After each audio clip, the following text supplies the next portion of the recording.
Hello guys, क्या कर रहे हो आज? मैं होमवर्क कर रहा हूँ। क्या लिख रहे हो?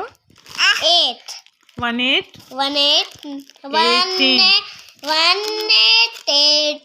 लिख रहा हूँ। ओह वेरी गुड, चलो लिखो, लिख के दिखाओ।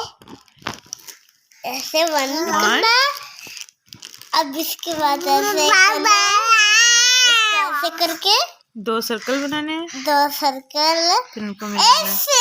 Very good. वहाज, हाँ? मिराज आप क्या कर रही हो?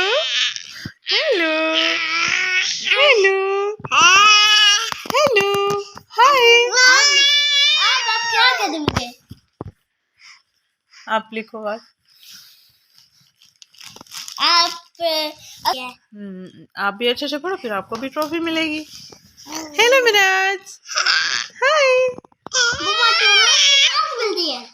सर देते हैं ना? सर बनाते हैं। बाबा बाबा बाबा भाई भाई दोबारा कहो गाइस, मेरी वीडियो को लाइक करें, चैनल को सब्सक्राइब करें। Thank you. Bye bye bye bye.